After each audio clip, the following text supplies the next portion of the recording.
Hola, muy buenas tardes. Si les parece bien, damos inicio a nuestra sesión del día de hoy.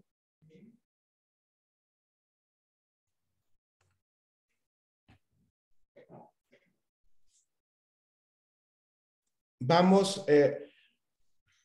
pues muy buenas tardes a todas, a todos los invitados que tenemos a nuestra sesión del día de hoy que lleva por nombre Análisis, Reforma de Lineamientos para Atención de Acuerdos Conclusivos. A nombre de la Barra Mexicana, Colegio de Abogados, Capítulo Nuevo León y de la Academia de Derecho Fiscal de Nuevo León, le damos la más cordial bienvenida a este evento y agradecemos la presencia de nuestros expositores,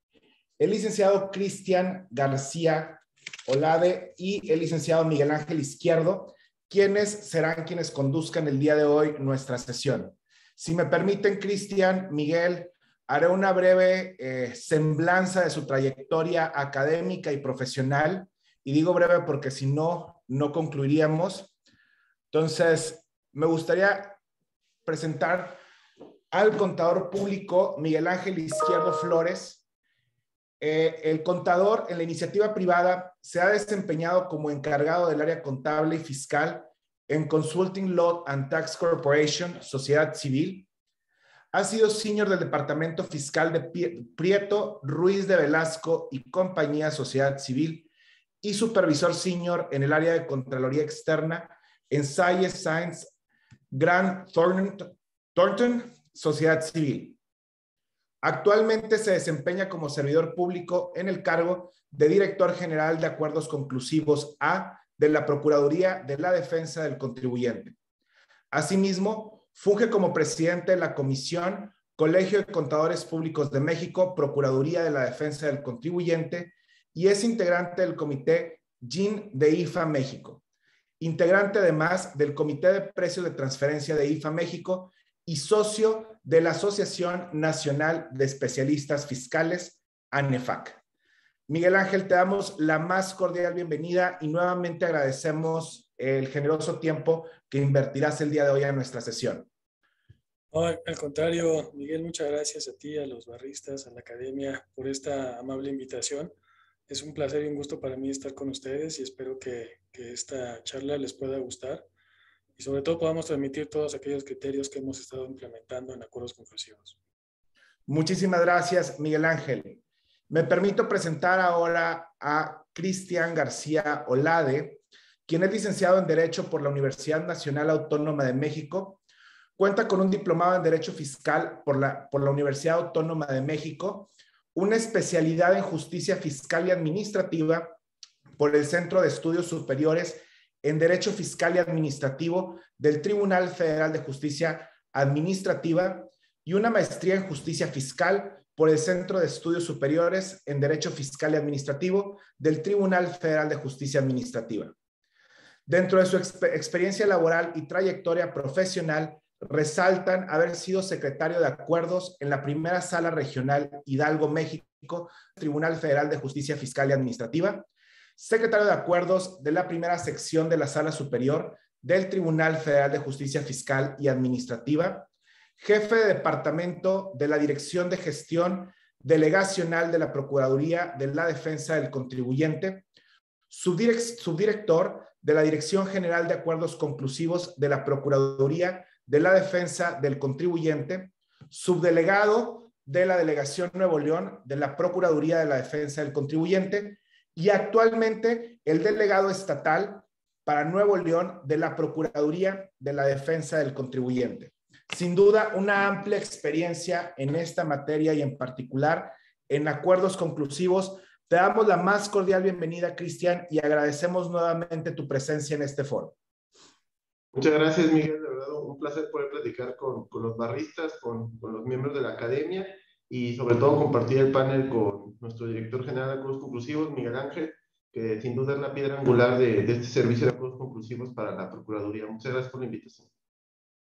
Muchas gracias. Pues el micrófono es de ustedes. Les recuerdo a los asistentes que en caso de tener alguna pregunta, con todo gusto la pueden hacer a través del chat y con gusto se las hacemos a nuestros panelistas. Adelante y gracias. Muchas gracias, Miguel. Cristian, mil gracias. Pues bueno, vamos a dar inicio con esta exposición. Gracias a todos. La verdad es que resulta bastante interesante este tema porque ha sido un referente de la Procuraduría en los últimos años, a partir del año 2014. Como ustedes saben, a raíz de la reforma al Código Fiscal de la Federación, se crea esta figura de acuerdos conclusivos. Me gustaría, más allá de poder citar esa definición que utilizamos muy comúnmente, que es aquel medio alternativo de solución de controversias en materia fiscal, me gustaría poner una definición un poco más coloquial y poder decir que es aquella oportunidad que tienen los contribuyentes que están siendo auditados de poderse acercar a la autoridad fiscal con la presencia de un intermediario o de un mediador fiscal especialista en impuestos federales. ¿Y por qué esa oportunidad? Porque muchas veces durante la auditoría a la que están siendo sujetos los contribuyentes, pues la relación con las autoridades fiscales no suele ser cercana, no suele ser abierta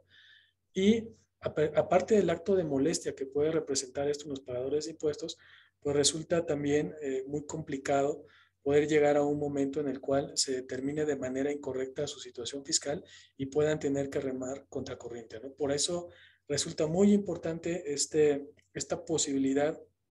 de que exista una figura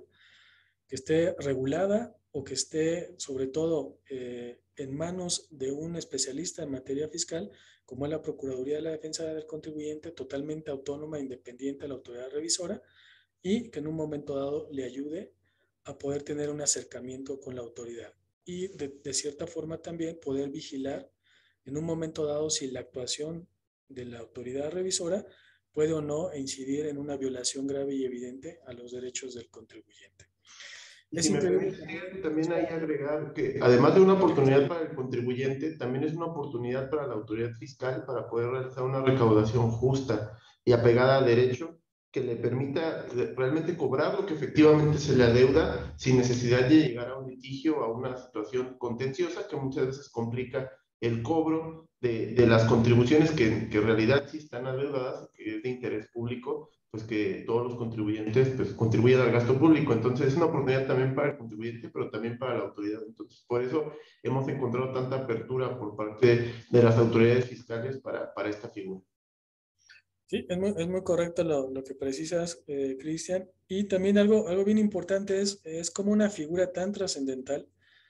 como es la del acuerdo conclusivo pueda ser regulada únicamente en 6 artículos en el Código Fiscal de la Federación, del artículo 69C al artículo 69H, y en 13 artículos de los lineamientos que regulan el ejercicio de las atribuciones sustantivas de PRODECON, que es justamente también un poco la materia de exposición que más adelante vamos a abordar, aquellos cambios más relevantes o adecuaciones más importantes que tuvimos que hacer en los lineamientos con motivo de la reforma al Código Fiscal ahora vigente a partir del año 2022. ¿Y por qué ha sido tan importante también este procedimiento? Porque el procedimiento tiene 3 características, tres principios muy importantes, que es el principio de flexibilidad, el principio de celeridad, el principio de inmediatez. Como ustedes saben, el procedimiento carece totalmente de formalismos, es decir, no es como un juicio donde se tienen que cumplir ciertos puntos, ciertos elementos indispensables para poder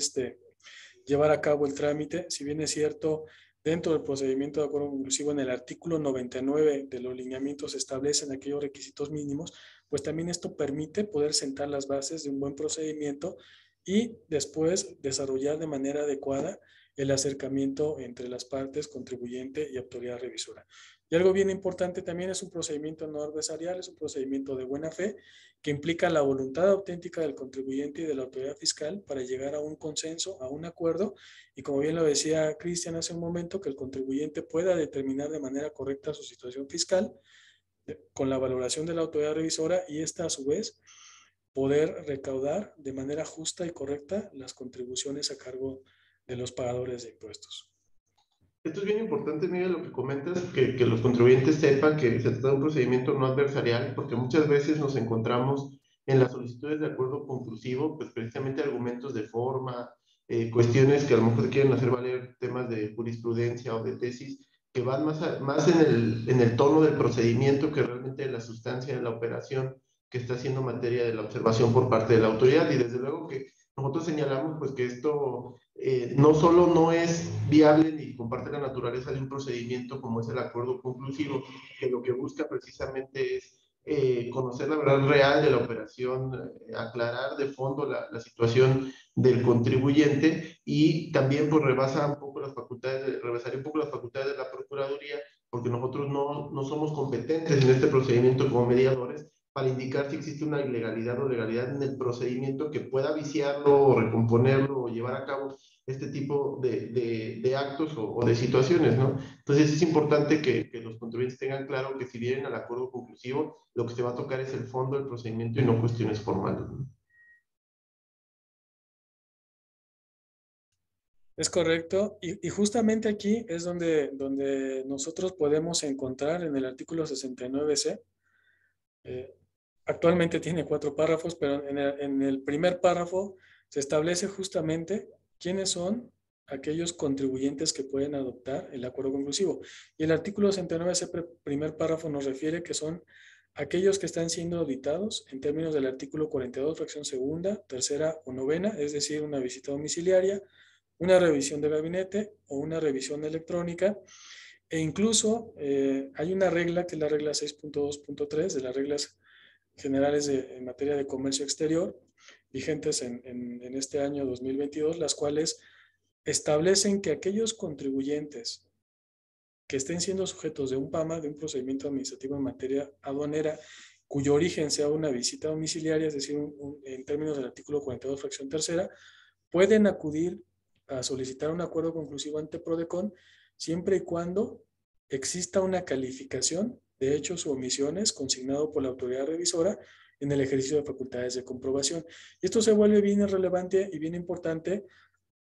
haciendo referencia un poco a lo que acaba de comentar Cristian, porque justamente lo que busca el acuerdo conclusivo es atender de fondo todos los hechos o omisiones consignados por la autoridad fiscal dentro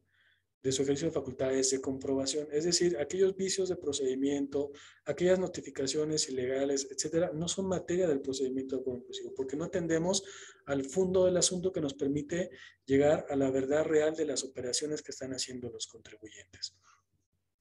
Y aquí, Miguel, si me permites comentarles algo que estamos observando, que está sucediendo más con las autoridades coordinadas, es el hecho en la oportunidad de la presentación del acuerdo conclusivo, como bien lo señalas, pues que los contribuyentes sean precavidos, por ejemplo, cuando les están notificando temas de visitas domiciliarias o de PAMAS, porque hemos visto que muchas autoridades notifican el documento que contiene los hechos o omisiones y no se esperan a que transcurran los 20 días que tiene el contribuyente para la presentación de la solicitud de acuerdo conclusivo, sino que notifican de manera inmediata la resolución donde determinan su situación fiscal, y esto automáticamente pues impide ya que podamos entrar al análisis a través de un procedimiento de acuerdo conclusivo. Entendemos que esto el contribuyente lo va a tener que dirimir a través de los medios de defensa correspondientes, haciendo valer los conceptos de impugnación referentes precisamente a la notificación, a la violación que está cometiendo la autoridad por no permitirles el acceso a la justicia no adversarial, pero desde luego que, como bien lo señalas, eso no va a ser materia de un procedimiento de acuerdo conclusivo. O sea, que se tenga claro que si están en esa situación, no es procedente que vengan al acuerdo conclusivo y con eso pretendan suspender, por ejemplo, el plazo para la interposición del medio de defensa, ¿no? Entonces, para que estemos claros en esa situación. Sí, y aunado a esto, en términos de los hechos o omisiones consignados en la auditoría, es bien importante que los contribuyentes y los asesores consideren que a partir de la modificación que hicimos al artículo 98 de los lineamientos y con base en lo que nos establece el artículo 69, ese primer párrafo, es sobre todo idóneo que los contribuyentes suban al acuerdo conclusivo todos los hechos o omisiones consignados por la autoridad revisora. ¿Y por qué se vuelve esto muy relevante e importante? Porque hemos tenido casos en los cuales los contribuyentes presentan una solicitud de acuerdo conclusivo, vamos a pensar por 5 de 10 observaciones de la autoridad, y después y hacen un señalamiento diciendo, pues más adelante me voy a pronunciar por las demás partidas, o en su caso voy a subirlas al acuerdo conclusivo o no. Llega un momento en el cual llevamos a lo mejor 3, 4, 5 meses de trámite del procedimiento, y en ese momento los contribuyentes suben las demás partidas y prácticamente volvemos a empezar. Entonces, resulta muy relevante que desde el inicio, desde el planteamiento de la solicitud de acuerdo conclusivo, el contribuyente se manifieste y se pronuncie por todos los hechos o omisiones consignados por la autoridad revisora. Eso nos ahorra mucho tiempo, nos ahorra mucho esfuerzo y se manda un mensaje bien importante a la autoridad fiscal en el sentido de que el contribuyente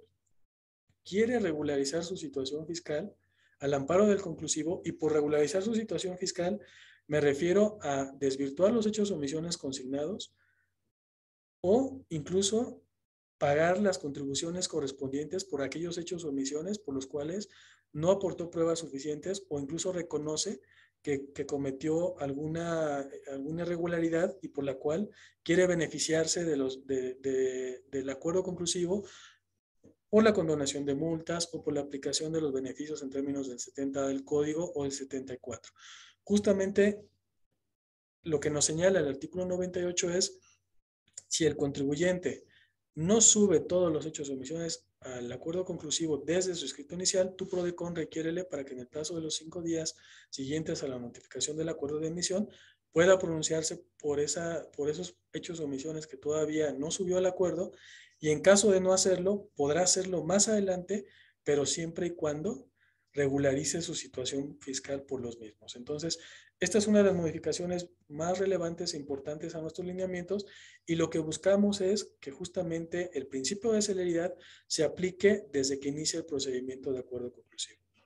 Es correcto, Miguel. Y aquí viene importante lo que señalas del mensaje que se le manda a la autoridad, porque recordemos que así como el contribuyente tiene una pretensión en el procedimiento de acuerdo conclusivo, que es aclarar su situación fiscal o regularizarla con algunos beneficios, como puede ser la disminución de multas o algunos otros beneficios que están previstos en el Código Fiscal, pago en parcialidades, recálculo de recargos, etcétera, pues la autoridad también tiene metas y también tiene pretensiones en el procedimiento, y es precisamente el hecho de llevar a cabo una determinación cuando detecta que existen hechos o omisiones, y esa determinación pues, puede ser virtual o puede ser real.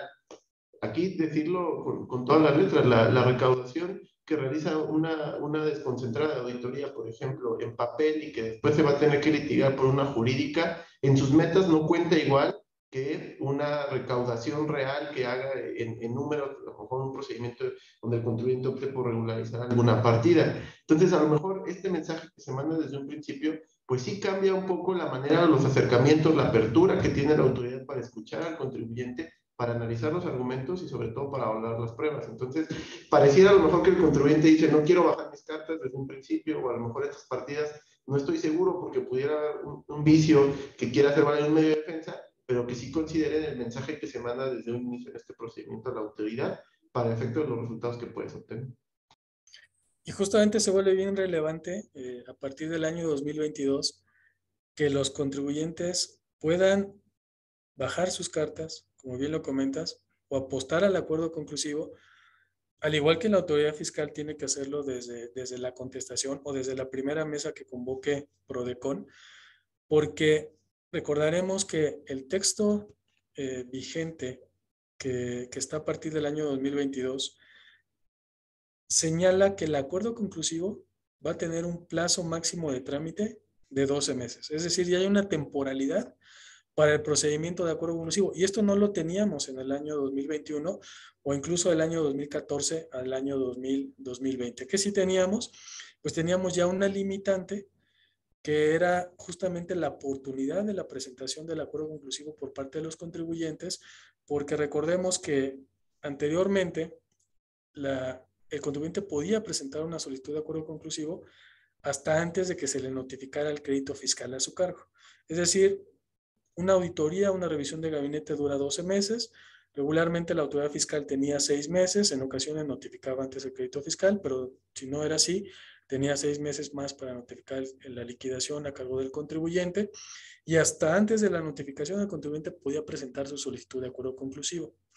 Con la reforma al Código Fiscal en el año 2020, vigente a partir de 2021, ese plazo de 6 meses se limita a los 20 días posteriores al levantamiento del acta final o la notificación del oficio de observaciones y la resolución provisional. Y ahí teníamos una primera limitante, que si bien es cierto, cuando se reforma este artículo, se establece el tercer párrafo, muchos comentarios era muy probablemente los contribuyentes ya no van a poder acceder tan rápido al acuerdo conclusivo. La realidad, y lo vamos a ver un poquito más adelante, es que no es así. La realidad es que los contribuyentes optaron por el acuerdo conclusivo más rápido de lo que hacían antes. Tan es así que el año 2021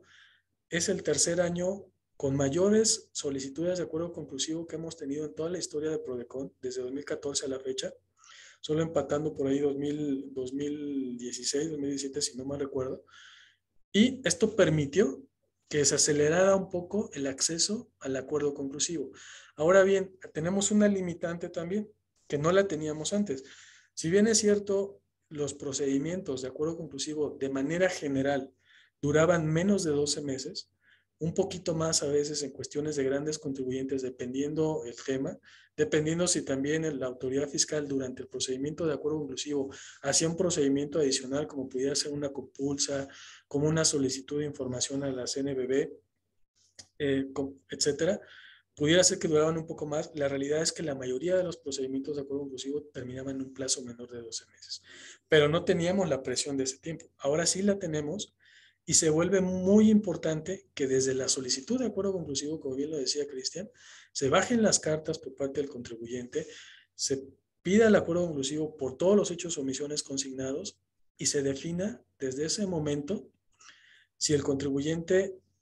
va a regularizar su situación fiscal por algunas partidas, va a aportar información y documentación por otras, o por unas terceras incluso, no va a haber consenso y las va a tener que llevar a un medio de defensa. Y Miguel, si me permites aquí, digo dos comentarios a lo que acabas de señalar. El hecho de que se hayan incrementado exponencialmente las solicitudes de acuerdo conclusivo, hablabas a nivel nacional de que es un año récord para la Procuraduría. También en la Delegación Nuevo León tuvimos un incremento de cerca del 45% de las solicitudes que recibimos respecto a las en el 2021 respecto a las que habíamos recibido en el 2020, y este mes se sigue presentando el mismo porcentaje de incremento. Esto se debe precisamente a que, como lo habíamos dicho, la postura de la autoridad o la apertura cambia en función de lo que esté pretendiendo el contribuyente. Entonces, antes lo que pasaba es que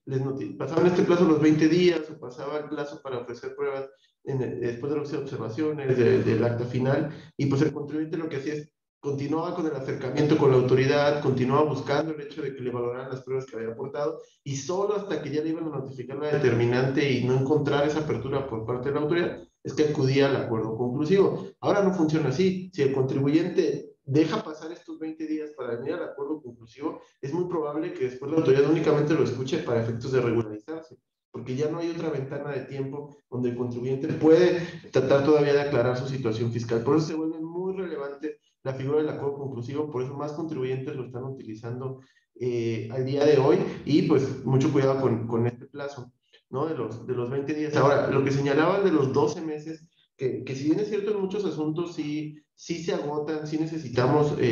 pues contar con esos plazos o utilizarlos de manera muy eficiente. Lo cierto es que también hay muchas auditorías donde las partidas no son tan complejas o tan numerosas, digamos, en el número de observaciones que les estén realizando al contribuyente. Entonces, los procedimientos se agotan muchísimo más rápido, y sí debemos tener claro, tanto para la autoridad como para el contribuyente, que los 12 meses no es un derecho que tenga el contribuyente, o que la autoridad y Prodecon no están obligadas a mantenerse en el expediente de acuerdo conclusivo aperturado durante los 12 meses. Entonces, es realmente la necesidad que tenga el procedimiento o el tipo de pruebas que se estén aportando, se estén desahogando, el tipo de intercambio de ideas, mesas de trabajo que estén desarrollando, lo que ves marcando la durabilidad o el tiempo que deba durar un procedimiento de acuerdo conclusivo. Es decir, si un contribuyente desde un principio advertimos, como bien lo dices, que aporta las pruebas en partes, que no las aporta ordenadas, que no se pronuncia por la totalidad de los hechos o omisiones, que nos va cambiando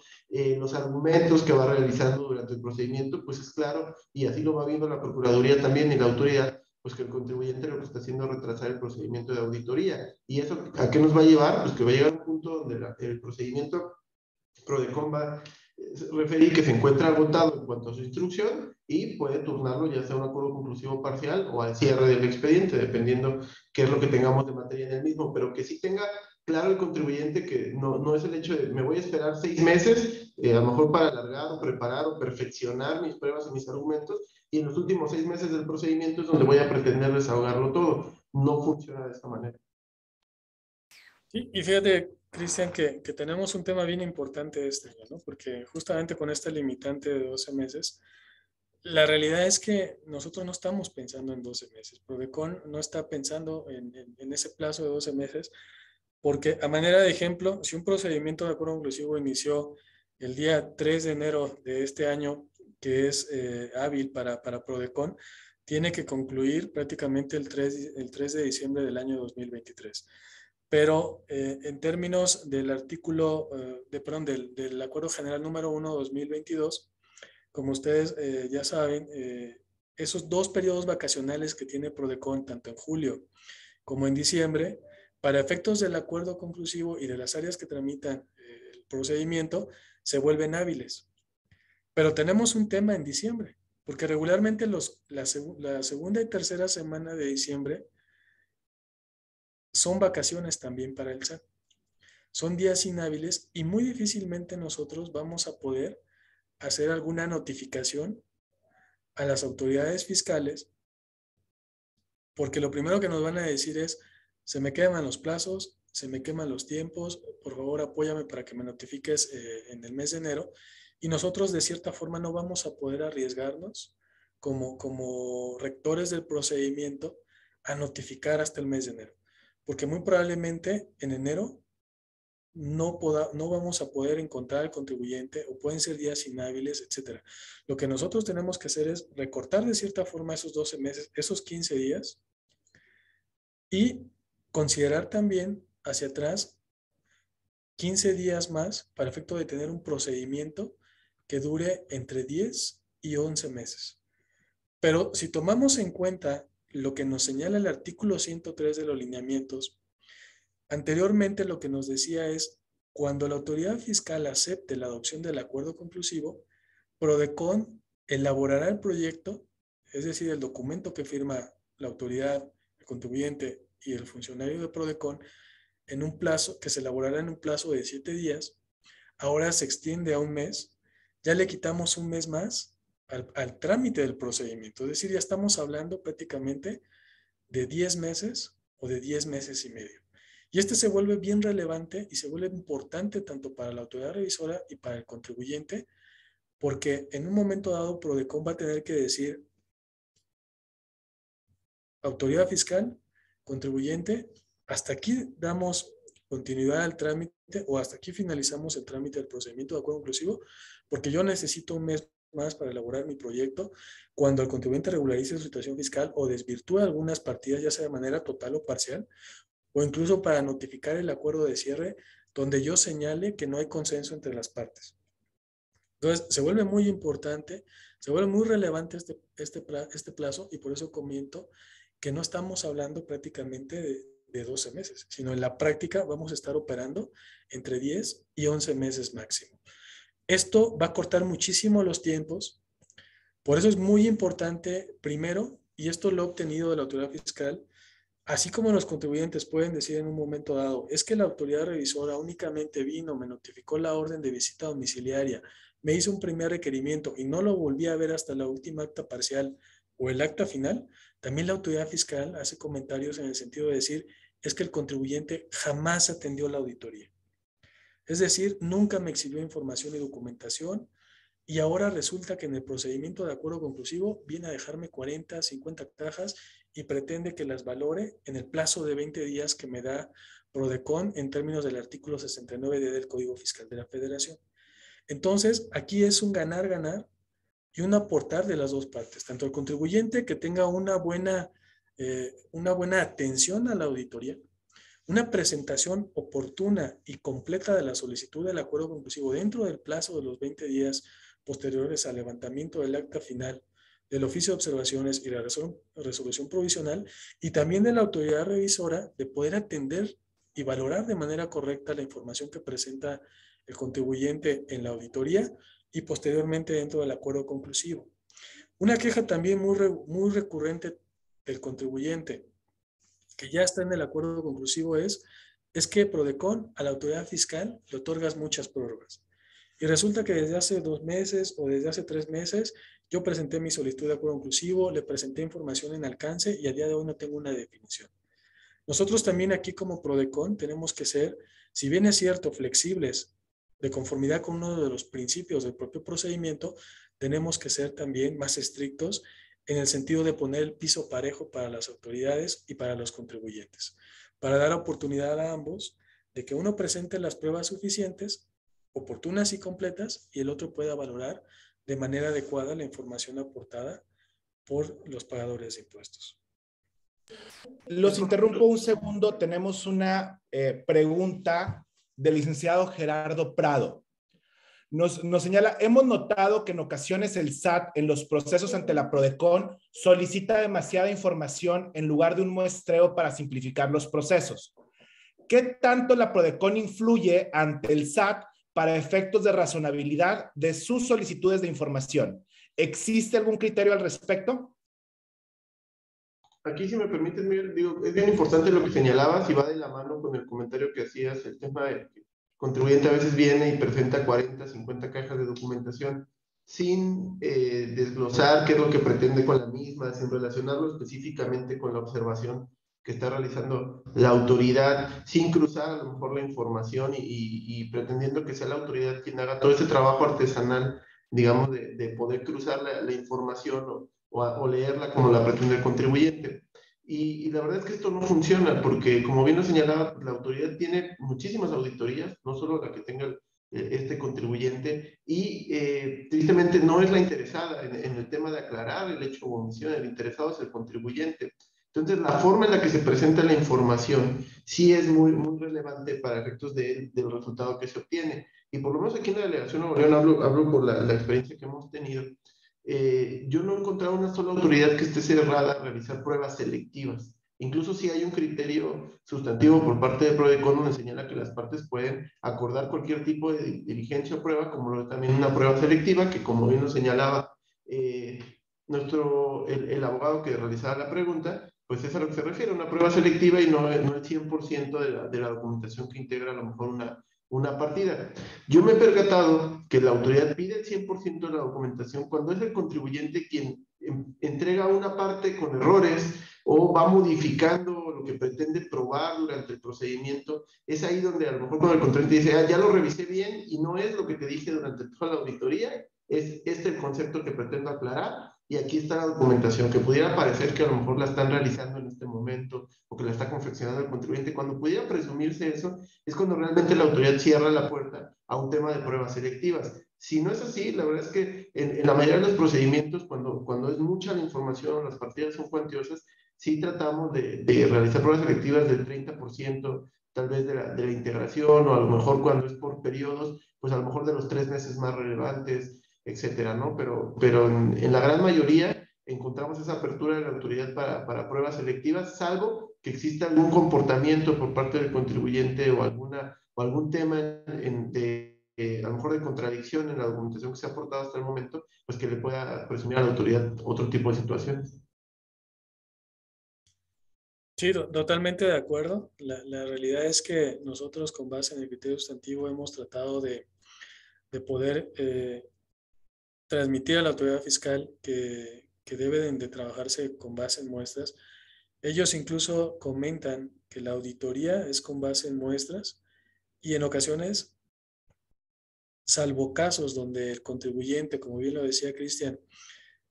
su información le genere dudas, entonces sí requieren el 100%. Pero la verdad es que en la mayoría de los asuntos, en los cerca de poco más de 16,000 solicitudes de acuerdo conclusivo que tenemos a la fecha, hemos logrado que en la mayoría de ellos, yo creo que en un porcentaje importante del 80% más o menos, 75-80%, se trabaje con base en muestras. Hay autoridades que no, la verdad es que hay excepciones, pero esas excepciones atienden justamente a una duda razonable por parte de la autoridad, donde tienen que verificar prácticamente todas las operaciones. Y esto también se vuelve relevante cuando el contribuyente, insisto, pues no atiende la auditoría o resulta que no aportó información suficiente para poder acreditar una de las partidas que terminan observando, y ahí es donde empezamos a complicar un poco estos procedimientos, ¿no? Pero por poner un ejemplo, la semana pasada tuve una mesa de trabajo donde la autoridad le pedía al contribuyente, en el caso de las pérdidas fiscales amortizadas en ejercicio revisado,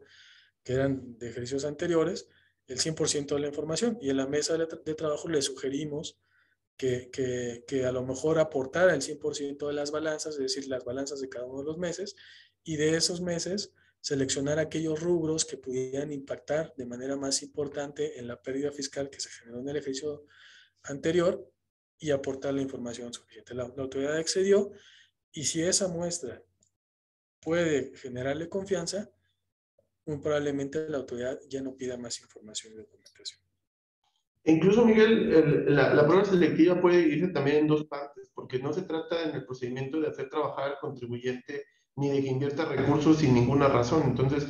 como bien señalas, en esta semana tuvimos una mesa de trabajo respecto de una universidad, y lo que estábamos tratando era el tema de materialidad, primero respecto de las carreras que impartía, y luego respecto de los alumnos que habían realmente recibido esos cursos o esas especialidades, ¿no? Entonces, lo que hicimos en un primer momento, cuando habíamos pactado que la prueba selectiva iba a ser de un 30% respecto al alumnado, lo primero que hicimos fue, como lo señalas, a lo mejor de las 50, 70 carreras que integraban, escogimos 3 para que el contribuyente pudiera preparar la información, verificar qué es precisamente lo que estaba buscando la autoridad, si con esa información quedaba aclarado o no. Y una vez que estaba palomeada estos 3 ejemplos, digamos, que presentó el contribuyente, entonces sí ya ampliamos la prueba selectiva al 30% como un muestreo. Y esto pues para a efecto de eficientar tiempos, como lo venimos platicando, y también de evitar que el contribuyente invierta recursos en un procedimiento que a lo mejor va a ser estéril, ¿no? En ese sentido,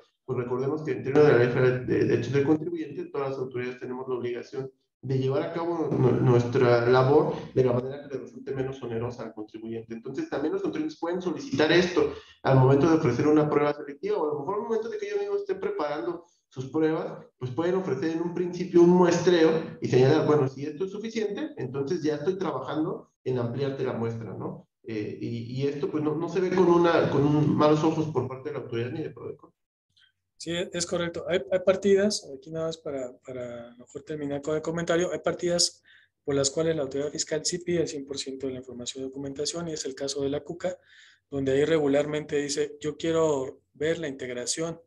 o la aportación o la integración de ese saldo como tal, y entonces lo que me aportes te voy a valorar. La diferencia, entonces prácticamente la voy a liquidar, ¿no? Esas son situaciones muy particulares que nosotros sí hemos advertido dentro del procedimiento conclusivo, pero de manera general, tratándose de gastos o de ingresos, regularmente con las muestras selectivas es suficiente. Ahora bien, me gustaría comentar, Cris, retomando un poquito el plazo de los 20 días, pues algunos asuntos que hemos tenido en donde, a pesar de que todos tenemos muy claro el plazo de los 20 días posteriores al levantamiento del acta final o notificación del oficio de observaciones o resolución provisional, en algunos casos en donde no hemos acordado con la autoridad de la procedencia de la solicitud de acuerdo conclusivo,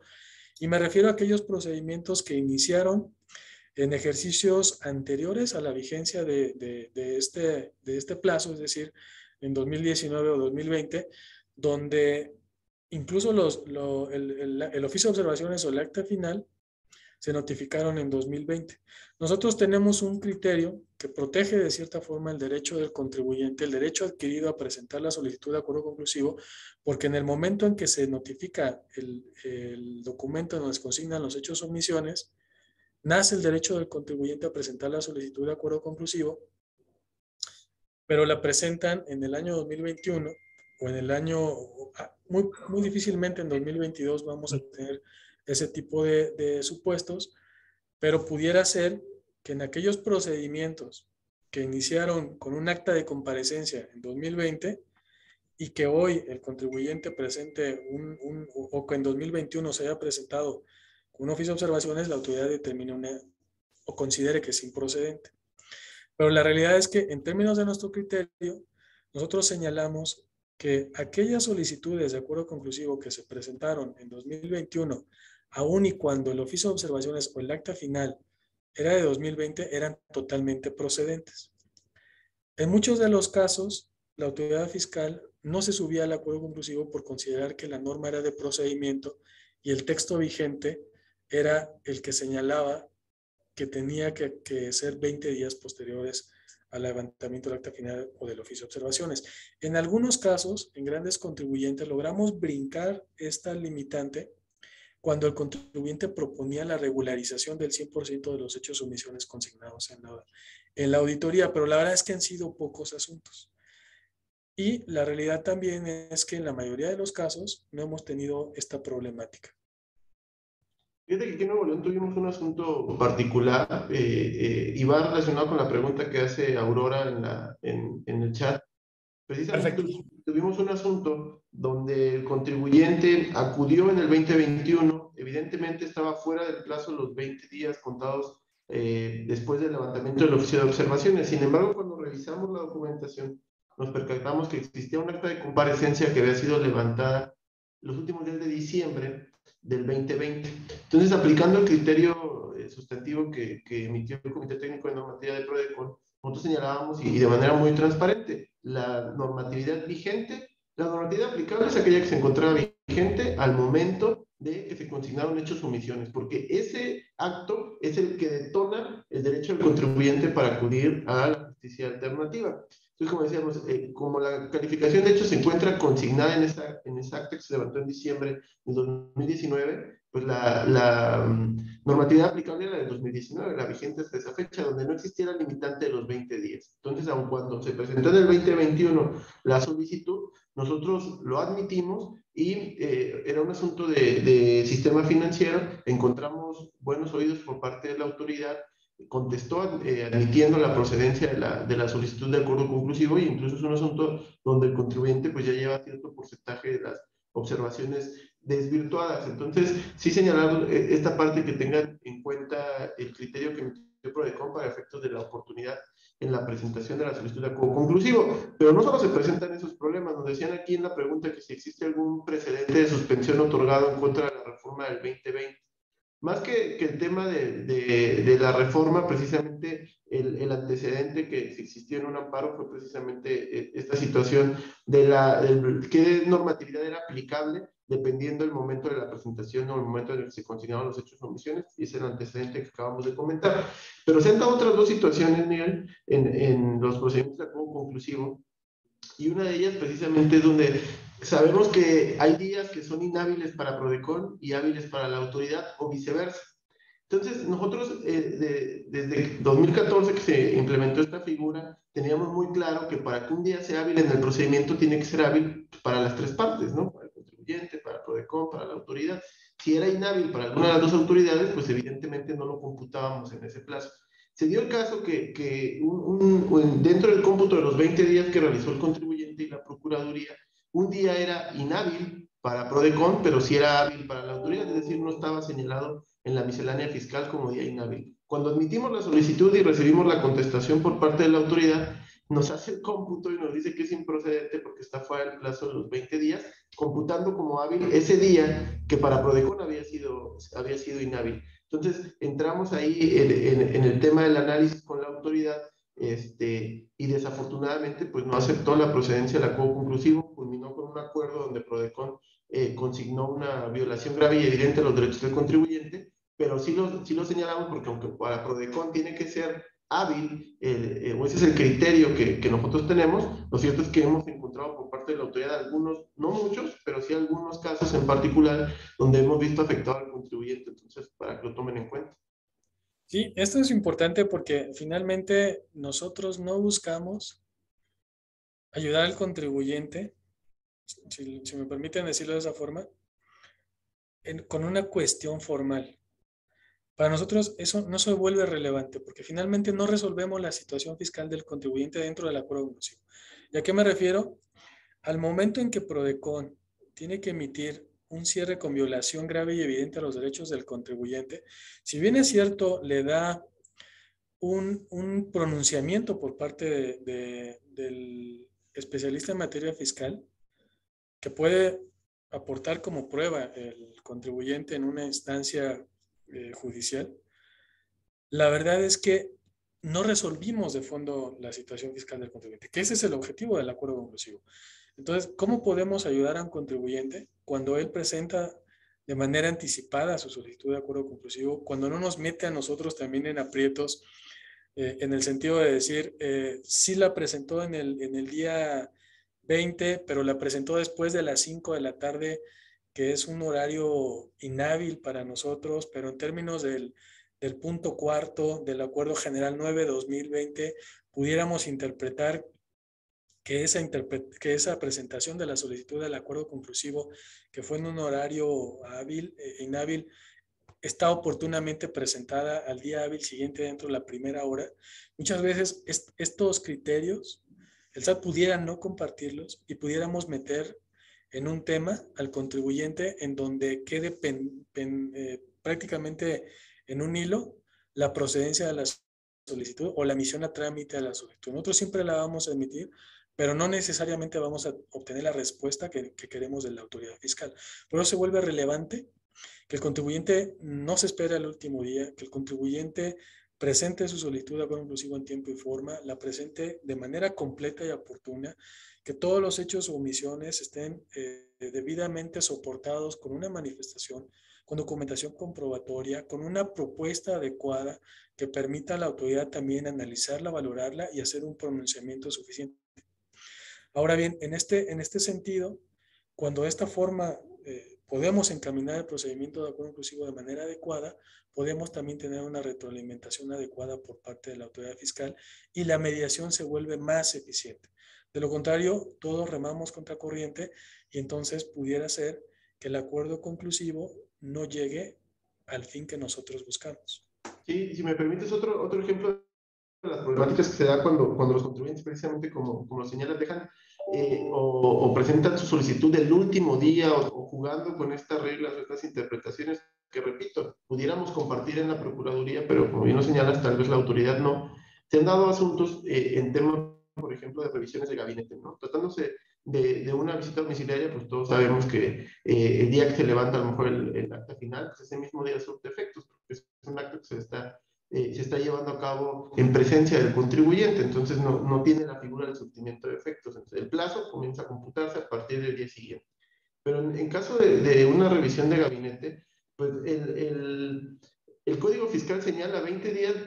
posteriores a la notificación del oficio de observaciones. No hace referencia precisamente a esa figura del surtimiento de efectos. Si bien es cierto en la Procuraduría, tomando en consideración lo que señala el 135 del mismo código, hemos interpretado que pues, para que un acto obviamente cause alguna afectación positiva o negativa, es decir, una obligación o un derecho en la esfera jurídica del contribuyente, pues tiene que surtir efectos en este. Es donde se posiciona, digamos, los efectos del acto en la esfera del contribuyente. Esa es la figura del surtimiento de efectos. Y entonces nosotros lo que hacemos es, el día que le notifican el surtimiento de efectos y empezamos a contar los 20 días a partir del día siguiente, aquel en que surtió efectos. Misma situación a lo mejor para la revisión de contabilidad electrónica. Pero nos hemos encontrado casos donde la autoridad hace el cómputo sin considerar precisamente el día en el que surtió efectos la notificación del oficio de observaciones. Afortunadamente en este caso, en la gran mayoría de los asuntos, cuando obtenemos esta respuesta por parte de la autoridad, pues emitimos algún requerimiento, hacemos esta explicación y esta análisis o valoración o pronunciamiento por parte de la Procuraduría y hemos encontrado una respuesta positiva por parte de la mayoría de las autoridades. Pero volvemos a lo que tú dices, es un caso donde por dejarlo el último día, la presentación, primero ya perdimos los primeros días del acuerdo conclusivo, en lo que la autoridad nos contesta, en lo que tenemos que emitir este requerimiento, en lo que se hace el cabildeo con la autoridad para precisamente que se admita, y después ya iniciamos en un procedimiento que ya va contracorriente, como bien lo señalas, a tratar de encaminar la mediación, y eso lo va complicando en un principio, porque la autoridad pues, podría pensar que el contribuyente lo único que está haciendo es tratando de nueva cuenta retardar su auditoría y el tema de la emisión de la liquidación. Entonces, el consejo es no se esperen al último día, aunque está el plazo, solo que sea estrictamente necesario, pues utilizarlo o agotarlo, pero si no, lo mejor es presentarlo con 1 o 2 días de anticipación. Muchas gracias, Cris. La verdad es que también una parte esencial e importante del procedimiento de acuerdo inclusivo es justamente la autoridad fiscal, ¿no? ¿Y qué estamos haciendo en este sentido? La verdad es que nos hemos estado acercando con la autoridad revisora desde el año pasado de manera... Sí, hay una muy buena relación, es decir, y no porque estemos del lado del SAT, esto es bien importante dejarlo muy en claro, sino finalmente el mediador tiene que estar bien con los dos, tanto con el contribuyente y con la autoridad revisora, porque eso permite que su mediación, que su intermediación sea más efectiva y sea más correcta, ¿no? Y en esta interlocución que hay con las partes, el acercamiento que hay con la autoridad revisora es muy importante y se vuelve vital porque en un momento dado,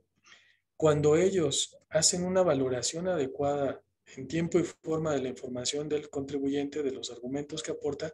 podemos ir avanzando e ir transitando sobre un consenso en el procedimiento.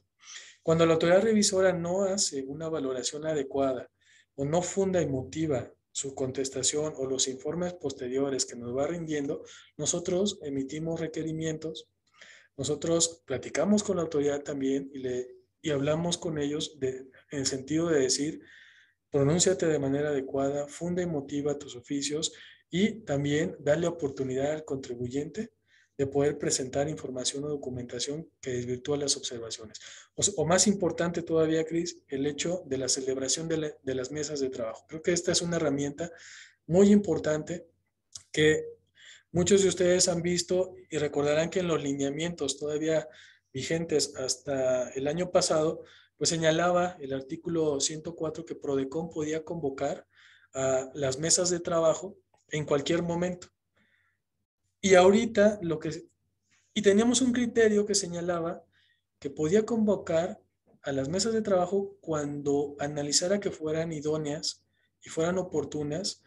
y en un momento dado podían existir las condiciones necesarias para llevarlas a cabo. Y la modificación justamente a los lineamientos a partir de este año es que podrá convocarlas desde que dé inicio el procedimiento de acuerdo conclusivo y se ha vuelto una herramienta muy importante y va a ser una herramienta todavía más importante en el año 2022 porque entre más pronto podamos acercar al contribuyente y a la autoridad en una mesa de diálogo, me parece que va a ser más fácil que podamos resolver el conflicto tributario en el procedimiento de acuerdo conclusivo. No sé qué opinas, Cris. Es correcto, este tema de las mesas de trabajo lo hemos ido variando, porque en un principio lo veíamos como que el contribuyente, en vez de en la solicitud de acuerdo conclusivo exponer correctamente los argumentos, aportar las pruebas, lo que hacía era presentar un escrito, si me lo permites, muy simple, sin lo suficientemente robusto que se requiere para hacer una solicitud de acuerdo conclusivo formal. Únicamente lo que hacía es, presento mi solicitud, pido una mesa de trabajo y busco que en esa reunión la autoridad me diga qué voy a aportar, ver qué es lo que puedo, qué partidas puedo soltar, qué partidas puedo realizar algún argumento, o ocupo ese tiempo en lo que se convoca a la mesa de trabajo, pues para preparar más pruebas, ¿no? Eso es lo que veíamos en un principio cuando la mesa se pedía previo al oficio de contestación de la autoridad. Ahorita lo que estamos viendo, pero desde luego que no teníamos esta presión de los plazos, ¿no? Para una mesa de trabajo hay que empatar tanto la agenda del contribuyente, de su representante legal, como de la autoridad, como de Prodecon. Y pues para esto se requiere tiempo. Entonces, también irlas dejando, a lo mejor para plazo después, pues pudiera dar lugar a que un tema de agenda ya no nos permita, o inclusive un tema como es el tema de salubridad que estamos viviendo de COVID, pues que también nos puede ir cambiando. A lo mejor ya tenemos una fecha destinada y por un tema se enfermó el representante, se enfermó el delegado, el director general, se enfermó el administrador, pues no se pudo celebrar la mesa y con esto cortar derechos. Entonces lo que estamos haciendo es, sí, vemos que hay materia desde la solicitud de acuerdo conclusivo, eso nos permite la forma en la que se exponen los argumentos por parte del contribuyente el número de pruebas o el tipo de pruebas que aporta desde un principio son suficientes que nosotros vemos para entrar a un análisis más profundo. Entonces, desde la solicitud del acuerdo conclusivo, nosotros podemos convocar incluso de oficio una mesa de trabajo o un plazo para llevar a cabo mesas técnicas donde se reúnan las partes y vayan analizando esta documentación, se vea si es necesaria aportar a lo mejor algunos elementos más para que la autoridad tenga elementos suficientes para formular una contestación más profunda, si me lo permites, o más analizada. Entonces, este tipo de herramientas las estamos aplicando para tratar de ser más eficientes en el procedimiento, pero sí requerimos que el contribuyente desde un inicio nos dé las herramientas para nosotros tener elementos y poder convocar a la mesa de trabajo de una manera más rápida y expedita, ¿no? Por ahí tenemos una pregunta en el chat donde revisamos un poco el tema del surtimiento de efectos. Nos preguntaban si este tema del surtimiento de efectos también aplica tratándose de visitas domiciliarias y ser muy claros, ¿no? En visita domiciliaria, el plazo de los 20 días comienza a computarse a partir del día siguiente en que se levantó el acta final. ¿Esto por qué? Porque repetimos, para el acta final no hay un tema de surtimiento de efectos al día siguiente. Es un acto que se desarrolla en presencia del contribuyente y por lo tanto los efectos de esa acta nacen ese mismo día. Entonces, por eso en la Procuraduría consideramos que no aplica para efectos de la visita domiciliaria, pero sí para un tema de oficio de observaciones o de una revisión de contabilidad electrónica. Sí, es correcto, Cris. Algo que también me gustaría tocar ahorita, el tema es justamente la implementación que hemos hecho de manera muy importante en el procedimiento de acuerdo inclusivo de toda esta parte tecnológica, ¿no? Desde la recepción de la solicitud de acuerdo conclusivo vía correo electrónico, tú recordarás que hasta antes de la pandemia prácticamente no recibíamos una solicitud de acuerdo conclusivo por correo electrónico, a menos que las condiciones por las cuales se presentó de esa manera fueran justificables, y principalmente era porque el domicilio del contribuyente era una distancia muy importante de la delegación más cercana a ese domicilio, o prácticamente no recuerdo otra situación así, ¿no? Pero a raíz de la reforma, prácticamente todas las solicitudes de acuerdo inclusivo, o en su mayoría, cerca de un 90-95%, se reciben vía correo electrónico. Esto ha hecho más ágil el acceso al medio alternativo de solución de controversias. De igual forma, hacemos notificaciones, las practicamos a los correos de los autorizados, a la misma autoridad revisora. De la misma forma, convocamos a mesas de trabajo a través de videoconferencias, a reuniones técnicas a través de videoconferencia. Y aquí sí quiero resaltar la importancia de la buena fe por parte de los contribuyentes. ¿Y a qué me refiero? Porque en un momento dado, el hecho de que estemos detrás de un monitor, detrás de una cámara, genera en muchas ocasiones esa confianza de poder externar justamente situaciones que no podemos plasmar en el papel. ¿Por qué? Porque en muchas ocasiones el contribuyente puede señalar cómo se hizo su operación, de qué forma pactó algunos acuerdos con sus proveedores, con sus clientes, y la misma autoridad fiscal puede revelar información importante que en un momento dado pueda encaminar el procedimiento de acuerdo conclusivo a una solución consensuada o no. Y por eso se vuelve también bien importante esta buena fe, tanto del contribuyente como de la autoridad fiscal, para poder acudir a la mesa de trabajo a través de una videoconferencia. Y se ha logrado a través de la confianza en el medio alternativo, a través de la confianza en la misma Procuraduría como rector del procedimiento. Y hoy prácticamente lo único que nos falta, Cristian, es firmar el acuerdo conclusivo de manera digital, es decir, mandársela a la autoridad revisora para que lo firme con su fiel, el servidor público de Prodecon y en su caso del contribuyente. Pero la verdad es que prácticamente, y fuera de eso, tenemos un procedimiento de acuerdo conclusivo donde prácticamente el 95% del trámite es de manera electrónica, lo que ha permitido agilizar el propio procedimiento y lo cual va a ser una herramienta muy importante en este año, insisto, por la limitante del plazo de los 12 días con los que contamos, de los 12 meses, perdón, con los que contamos para el trámite del acuerdo conclusivo. Sí, y señalarlo, digo, nada nos impide poderlo firmar electrónicamente si es que tanto Prodecon como la autoridad de del contribuyente cuentan con la firma electrónica. Podría hacerse de esa manera. Sin embargo, lo que sí debemos de señalar es que en un principio y previo a la pandemia no teníamos esta modalidad de a lo mejor de oficialía electrónica para efectos del acuerdo conclusivo, porque era para darle certeza al contribuyente precisamente de que la persona que estaba presentando la solicitud de acuerdo conclusivo contaba con el documento idóneo o las facultades suficientes para poder tramitarlo y poder sostener los alcances y los consensos que se estaban pactando en el procedimiento. Entonces, éramos muy cuidadosos en el tema del poder con el que comparecía el representante legal. Incluso a la fecha lo que hacemos es, si bien es cierto, me lo puedes dar de manera electrónica en la solicitud, pues como la firma continúa siendo física, al momento en que compareces a ya firmar el acuerdo conclusivo o el documento donde ya se consigna los acuerdos entre las partes, ahí pedimos el documento original, ahí lo cotejamos, sacamos copia certificada y se queda en el expediente, precisamente para dar esa certeza al contribuyente. Sin embargo, no descarto, ahorita pensándolo, que tal vez un contribuyente nos pueda enviar una copia certificada electrónica, con un sello de tiempo a lo mejor en su poder, y esto ya no es necesario que comparezca y nos muestre precisamente el documento en físico, que tal vez cuente con su firma electrónica, nos pida que se haga la firma electrónica por un tema a lo mejor de no salir, por a lo mejor algún otro brote u otra ola de esta enfermedad que nos está quejando, y pues Prodecon cuenta con la firma electrónica también de los titulares de las delegaciones, de los directores generales. La autoridad sabemos que cuenta con su firma electrónica y se puede hacer esa firma por parte de todos. No hay realmente un impedimento, pero no es un requisito para el contribuyente el contar con la firma electrónica, ¿no? Ese es el motivo por lo cual no hemos migrado al 100% a esa situación, es darle una certeza al contribuyente de quién está firmando esa solicitud de acuerdo conclusivo, y que a lo mejor después no vaya a desconocer los alcances de alguien que firmó ese. Y dentro de esa certeza que le damos al contribuyente y de seguridad jurídica, es importante señalar un criterio que tenemos en Prodecon, en el cual establecemos la diferencia entre una autocorrección dentro de la auditoría y una regularización pactada en el acuerdo conclusivo, ¿no? Y la diferencia se vuelve abismal porque una autocorrección del contribuyente dentro de la auditoría es unilateral, es en los términos de la autoridad fiscal,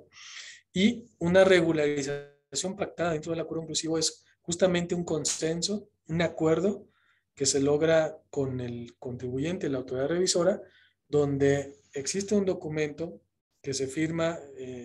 entre la presencia de un intermediario, un mediador, que es Prodecon, y que sobre todo genera seguridad y certeza jurídica en las partes, ¿no? Porque en muchas ocasiones con ese documento se concluye el procedimiento de acuerdo inclusivo, se concluye la auditoría, y este documento, en términos del artículo 69H del Código Fiscal de la Federación, y es una de las reformas justamente de 2021, se vuelve de manera en una jurisdicción distinta a la mexicana, se vuelve no está sujeta exactamente, y de manera local es inimpugnable, ¿no? Entonces, realmente es un instrumento que le da mucha seguridad al contribuyente. Sí, y qué importante esta reforma que refieres, porque como bien lo señalas en los lineamientos del 20, para este 2022 las modificaciones que se realizaron, una es precisamente donde se aclara, pareciera que no es importante, pero todas las modificaciones que se realizan nacen a lo mejor de las experiencias que se han venido teniendo. Una de las modificaciones precisamente donde se señala que el contribuyente puede acudir al acuerdo conclusivo únicamente para regularizarse, inclusive autodeterminarse observaciones y regularizarlas a través del procedimiento de acuerdo conclusivo. Y precisamente la diferencia es la que señalas. No es lo mismo que un contribuyente acepte las observaciones dentro de la auditoría, las corrija, porque incluso después la autoridad en un ejercicio de facultades posteriores y detecta hechos nuevos, puede volverle a revisar ese ejercicio, puede volver a revisar esas operaciones que supuestamente ya estaban corregidas. Si se firma en un acuerdo conclusivo, ya no es así, porque la autoridad acepta y reconoce que revisó a su satisfacción y a su entera responsabilidad la documentación que se aportó durante el procedimiento de acuerdo conclusivo, y que eso llevó a aclarar la situación del contribuyente o a tenerla por 100% regularizada. Entonces ya no le pueden volver a auditar en ese procedimiento. Nos hemos encontrado todavía increíblemente algunas posturas de autoridades cuando el contribuyente viene y dice: estoy 100% de acuerdo con los hechos o omisiones que me consignas, quiero el acuerdo conclusivo, pero no quiero la disminución de multas que se señala en 69G del Código Fiscal, a lo mejor quiero utilizar 70A o 74 del Código Fiscal. Y nos contesta la autoridad y nos dice: no acepto el acuerdo conclusivo porque el contribuyente no manifiesta estar en contra de los hechos o omisiones y además no va a hacer uso del beneficio del 69G, por lo tanto el contribuyente puede corregirse directamente en la auditoría y puede pedir, en este caso, la disminución o condonación directamente en recaudación. Entonces, pareciera algo tan obvio de que el contribuyente tiene derecho a regularizarse dentro del procedimiento, pero precisamente porque hemos encontrado estas posturas por algunas autoridades, no todas, es que se decidió el hecho de adicionar esa parte en los lineamientos, ¿no? Para que quedara claro que el contribuyente tenga esa apertura de poder venir a regularizarse en un procedimiento pues, que lo va a blindar de una mejor manera, si me permites la expresión. Es correcto. Hemos llegado en este caso, y siguiendo esa línea, en el exceso en donde las autoridades revisoras dicen, como el contribuyente no lo solicitó desde el escrito inicial, es decir, regularizar su situación fiscal en términos del artículo 70 o del 74, pues yo, recaudación, no le concedo ese derecho o ese beneficio, ¿no? Y la verdad es que ahorita hemos estado ahí justamente remando contra corriente, han sido pocos los casos, pero la verdad es que se han presentado. pero me parece que vamos avanzando en el sentido de que el contribuyente puede acceder a diversos beneficios, ¿no? La reducción del 100% de las multas en términos del centeno VG, la reducción del 100% de las multas y la aplicación de la tasa de recargos por prórroga en términos del 70A del código, o la reducción de multas en términos del 74, incluso el pago en parcialidades. O incluso otros beneficios como los que establecen, hay uno muy importante y que no se hace mucha mella en él, que es la regla general de comercio exterior. Establecen un supuesto en específico donde el contribuyente puede corregir datos inexactos de los pedimentos, situación que está totalmente, digamos, sesgada dentro de la auditoría. Si tú acudes en una auditoría en materia de comercio exterior y la única observación es un dato inexacto, pues la consecuencia es la multa y pues la tienes que pagar. O sea, es susceptible de condonación, pero si estás en la auditoría vas a tener que pagar la multa. En el procedimiento de acuerdo conclusivo, sí se te permite, siempre cuando estás en procedimiento de acuerdo conclusivo, rectificar ese pedimento. Y ese hecho de que se te permita rectificar, pues va a traer como consecuencia el hecho de que la multa sea totalmente disminuible, ¿no? Ese es otro de los beneficios que son, digamos, específicos del procedimiento de acuerdo conclusivo. Sí, es correcto, Cris. Bien, no sé cómo vayamos de tiempo. Yo creo que podemos, extendernos un poco más, está muy interesante. Y a la par, y si alguien tiene más preguntas al respecto, si nos los pueden compartir, con todo gusto se lo voy haciendo, para no tener tal cual una sesión de preguntas y respuestas, ¿no? Sí, adelante sería lo ideal y creo que eso nos puede ayudar mucho a ir retroalimentando también las ideas y las dudas. Yo en la parte no sé si para Jorge Salazar Cebrián, cuando preguntaba el tema de se levanta un acta que si es el acta final con lo que se ha comentado ha sido suficiente o quisieran que abundaran más los panelistas al respecto. Si me permites, tomando esa parte, sí, adelante. Un consejo a los contribuyentes. Estábamos hablando el acta de comparecencia, que como sabemos, previo al levantamiento de la última acta parcial o del oficio de observaciones o de la resolución provisional, la autoridad pues tiene así el contribuyente tiene el derecho y la autoridad la obligación de citarlos en sus oficinas, darles a conocer estos hechos o omisiones para que puedan regularizarse. Ahí, si bien es cierto, uno empieza a correr el plazo de los 20 días que tienen como plazo final, digamos, para venir al acuerdo conclusivo, ya hay un documento donde constan hechos o omisiones. Entonces, ahí nosotros lo que le hemos recomendado al contribuyente es que pida tal vez la figura del observador por parte de la Procuraduría para que acuda pues un compañero de Prodecon simplemente a observar lo que sucede en esa reunión, y esto pues digamos que constriñe un poco más a la autoridad a sentar con mayor detalle los hechos u omisiones que está dándole a conocer al contribuyente, porque en muchos casos lo que hacen es levantar un acta de comparecencia que parece más bien de presencia, donde no dicen más que se le dieron a conocer los hechos u omisiones, te dan un papel de trabajo con las cantidades que la autoridad considera que adeudas, a veces sin marbetes, y ahí propiamente pues no tenemos un documento donde podamos advertir los hechos o omisiones o el contribuyente pueda desarrollar sus argumentos y aportar las pruebas suficientes en una solicitud. Este documento se vuelve trascendente precisamente para aprovechar los tiempos dentro de un procedimiento de acuerdo conclusivo y que puedan comparecer con ese documento a solicitar el acuerdo conclusivo. Entonces, sí utilizar esta figura de observador, que como ustedes saben se presta a través de un expediente de queja, donde el contribuyente simplemente basta con que nos muestre el documento donde se le citó a esta comparecencia, y nosotros enviamos a un observador y se pide que se levante con detalle esta constancia, y esto le va a servir al contribuyente como documento de partida para su solicitud de acuerdo conclusivo. Algo bien importante que también que me gustaría remarcar, Cristian, ahorita que hablas del acta de comparecencia o de la constancia de hechos u omisiones en términos del 42, quinto párrafo del código, es que este documento puede ser la puerta de entrada al acuerdo conclusivo porque, como bien lo comentas, hay hechos o omisiones ya consignados por parte de la autoridad revisora. Se vuelve importante en asuntos de impuestos internos, pero en materia de comercio exterior, la realidad es que lo que hemos visto es que suele ser muy complicado para el procedimiento de acuerdo conclusivo. Y me explico, cuando una autoridad en materia de comercio exterior emite un acta de comparecencia, regularmente los hechos o omisiones pueden ser muy escuetos, pueden ser muy simples, y cuando viene la contestación en el acuerdo conclusivo, abre prácticamente un abanico de posibilidades muy amplios en donde los mismos contribuyentes dicen, oye, pero es que eso no es lo que asentaste en el acta de comparecencia, no es lo que me observaste. Y ahí empezamos con un tema muy fuerte en el cual también nosotros podemos caer en una situación que se nos puede complicar mucho la mediación. Yo ahí, sin limitar el derecho del contribuyente, al menos en temas de comercio exterior, yo recomendaría que los contribuyentes se esperen a la última acta parcial o al oficio de observaciones, porque el señalamiento de los hechos o omisiones viene ya de manera más puntual, de manera más detallada,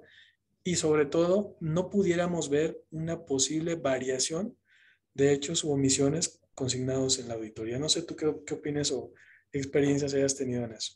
Totalmente de acuerdo. Es verdad que en materia de comercio exterior, porque muchas veces únicamente se asienta el hecho, pero no la observación. Y de un mismo hecho en materia de comercio exterior pueden derivarse diversas sanciones o diversas observaciones, dependiendo de lo que esté buscando la autoridad o el documento que esté analizando o la información con la que cuente en sus sistemas institucionales. Si ya cuenta con información suficiente, voy a poner un ejemplo muy burdo. Para determinar el valor en aduana, pues en este momento te puedo determinar las cantidades. Y si no, pues se va a volver un tema de 200 de la ley aduanera, donde únicamente lo va a sustituir con una multa. Entonces, ahí sí tienes toda la razón. En materia de comercio exterior, es mejor tener ya los hechos o omisiones que estén asentados, porque así no le das oportunidad a la autoridad de ampliar precisamente la observación, que es una cuestión que además PRODECON debe cuidar que no se realice dentro del procedimiento de acuerdo conclusivo. Pero ahorita que señalas ese punto, hay un ejemplo donde sí es importantísimo que el contribuyente venga incluso con esa acta y no se espere al levantamiento a lo mejor del acta final. Y te voy a decir, estaba viendo en pantalla los supuestos de improcedencia. Uno de ellos es las devoluciones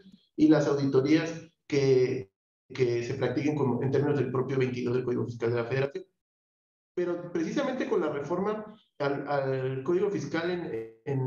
vigente a partir de enero de este año, se adicionó algunos párrafos al artículo 23 del Código y se estableció una nueva forma de compensación. Regresa a la que conocemos como compensación universal, pero únicamente dentro de facultades de comprobación. Y dice básicamente que el contribuyente puede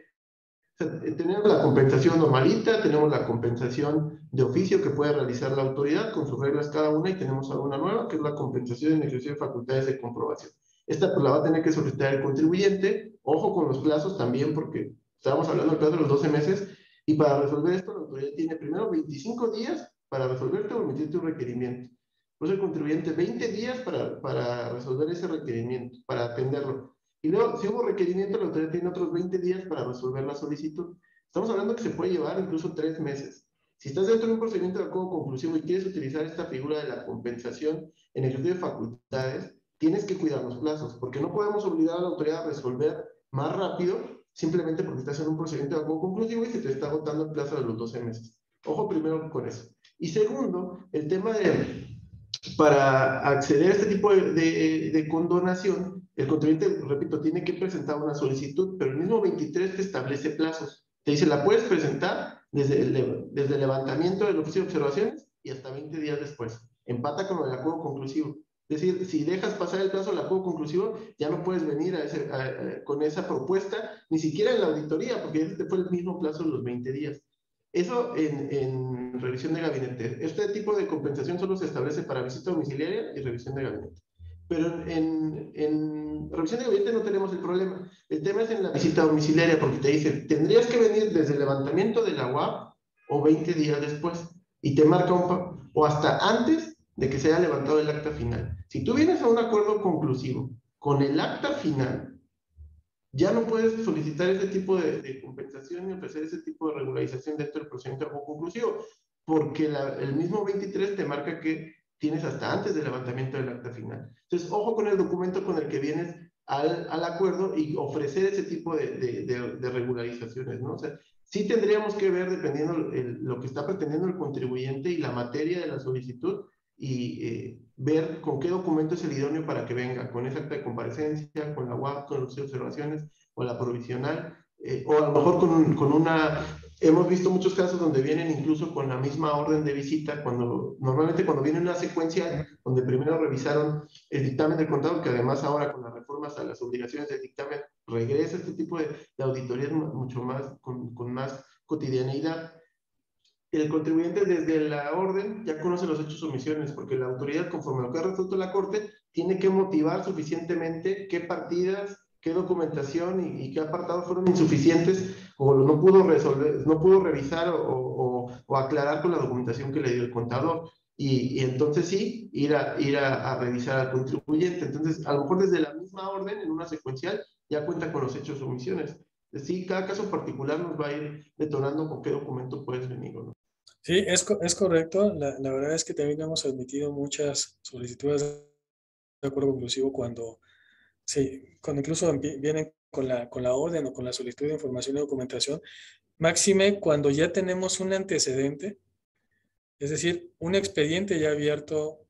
por parte de ese contribuyente, en el cual muy probablemente las operaciones se replicaron en un ejercicio posterior o ya se resolvió de una determinada forma, ¿no?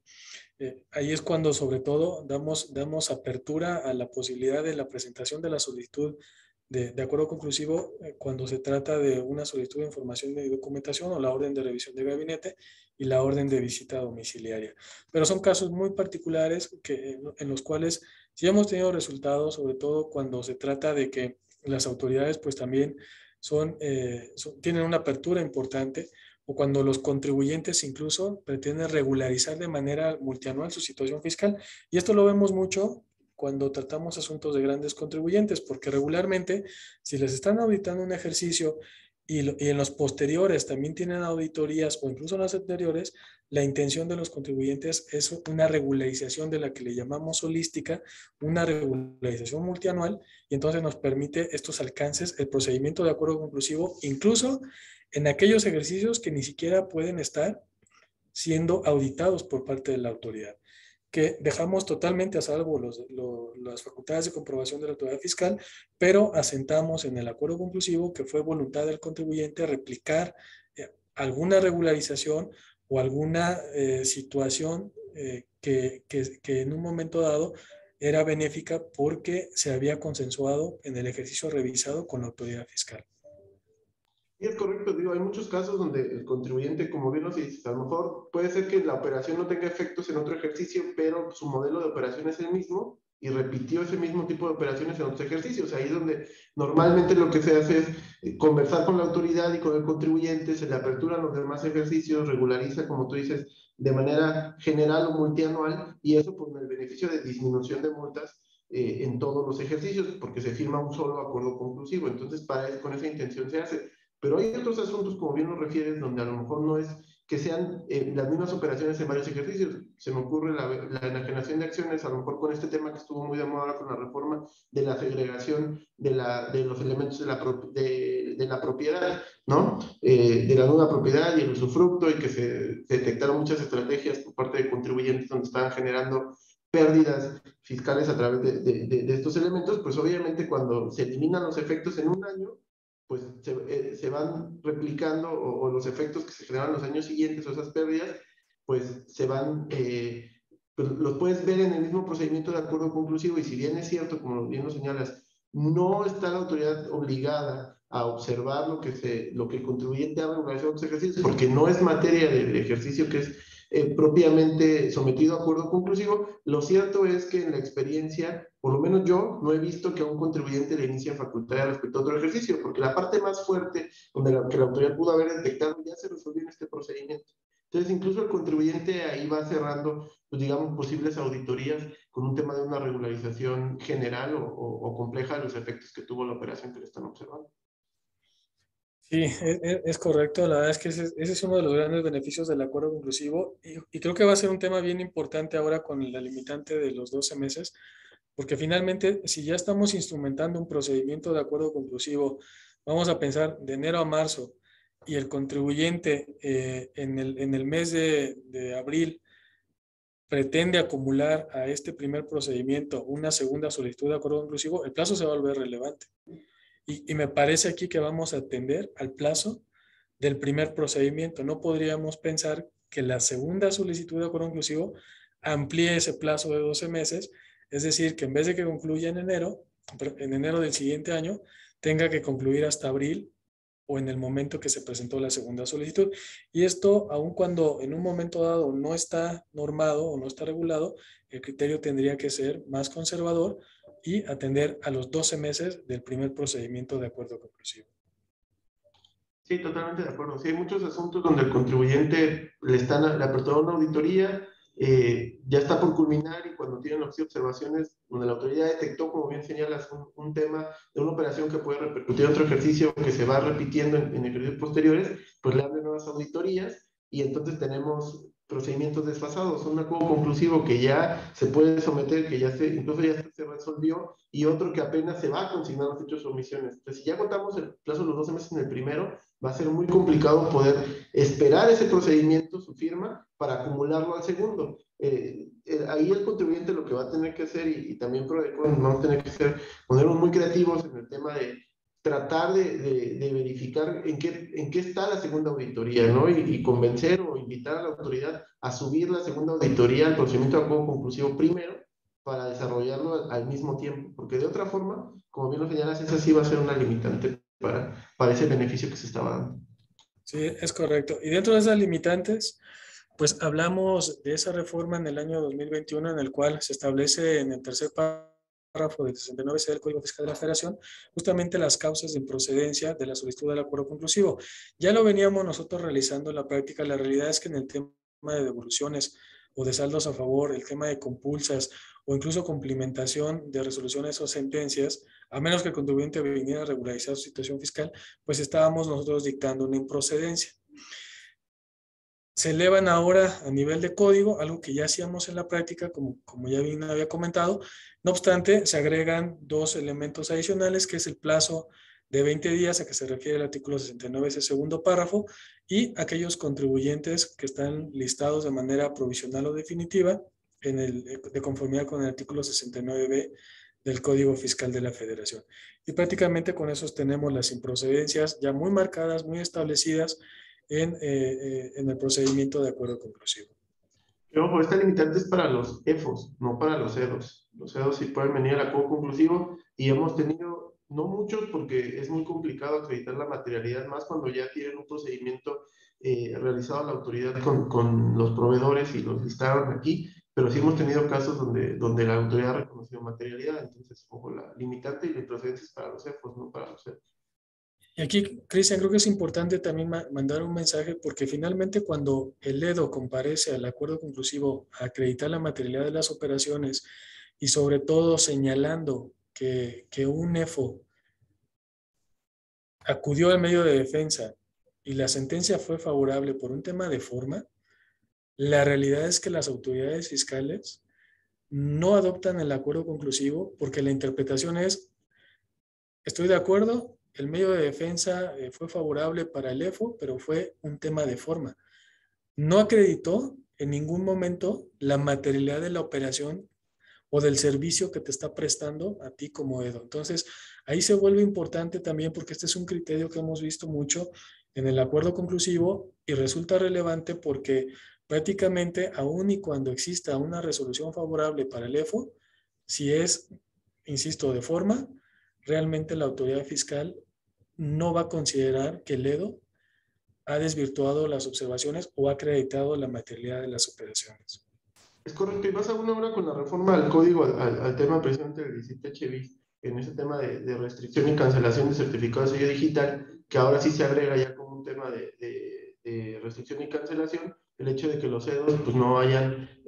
acudido, no se hayan subido al procedimiento del 69B dentro del plazo de los 30 días que tienen una vez publicado su proveedor en esta lista. Porque la autoridad, aunque estés en auditoría y aunque tú estés aportando documentación, pues va, y hay que decirlo abiertamente como es, va a presionar a los contribuyentes con esta otra medida que es la restricción de certificado de sello digital, ¿no? Entonces, ¿qué contribuyente va a esperar a estar aportando documentación y estar aclarando estas partidas dentro de un procedimiento que puede durar hasta 12 meses, como es el procedimiento de acuerdo conclusivo, mientras que tiene la llave cerrada de su certificado de sello digital? Entonces, sí cobra relevancia estos supuestos de improcedencia, ¿no? Sí, es correcto. Si te parece bien, vamos a ver un poco de estadísticas. Como bien lo comentaba, la verdad es que el año 2021, aparte o a pesar de todo este ambiente de pandemia, fue uno de los años, el tercer año más importante en cuanto a solicitudes de acuerdo conclusivo presentadas ante Prodecon, empatando el año 2018, solo detrás de 2019 y 2017, el último con 2.451 solicitudes, 2019 con 2.130 y en el caso de 2021, pues estamos prácticamente ahí en segundo lugar con 2016, con 2018, perdón, con 2.206 solicitudes de acuerdo conclusivo. Prácticamente 16.000 solicitudes de acuerdo conclusivo a la fecha, esto de manera histórica, en el cual rompemos también un poco este mito de que el acuerdo conclusivo sirve a los grandes contribuyentes, porque la realidad, y como muestran estas gráficas o estas cifras, de ese 100%, el 80% corresponde a personas morales, el 20% a personas físicas, pero de ese 80% de personas morales que acuden al procedimiento de acuerdo inclusivo, solamente el 11% corresponde a grandes contribuyentes. Es decir, la Procuraduría puede entenderse también como una Procuraduría que de cierta forma beneficia a los sectores más vulnerables, beneficia a los pequeños contribuyentes, a los medianos contribuyentes y a las personas físicas. Claro, y el otro lado de la moneda es que también en ese número reducido, digamos, de procedimientos de acuerdo conclusivo de grandes contribuyentes, también es donde la autoridad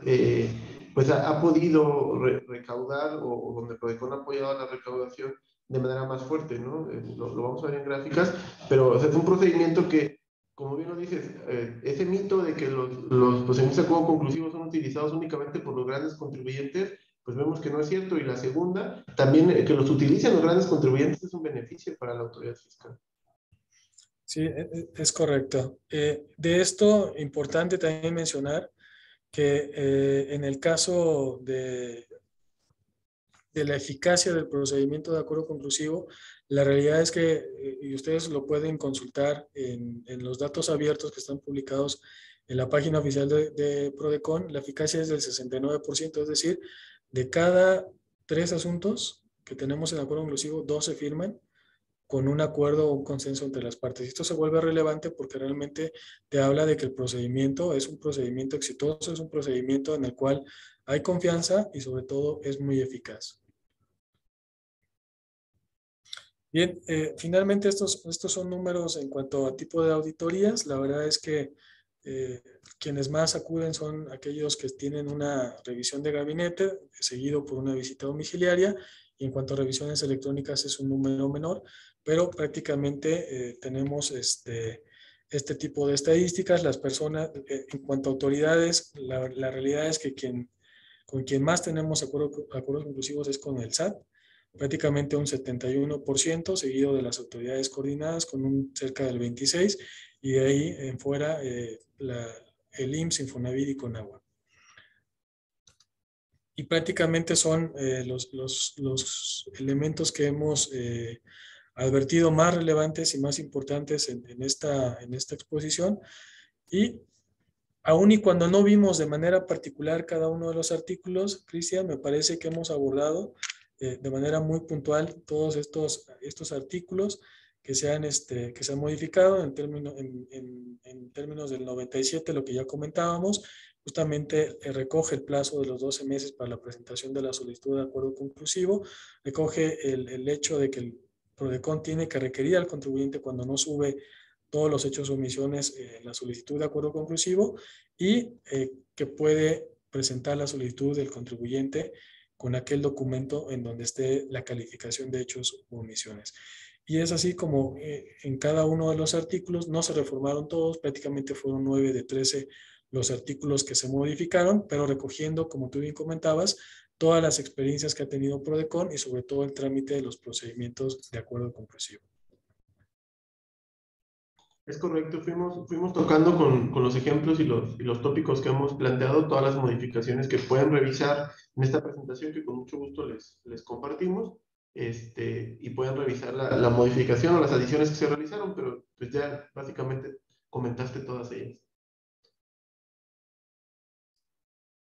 Muchísimas gracias. No sé si Contrario. existiese alguna otra pregunta por parte de la audiencia en el Inter. Adelante, adelante.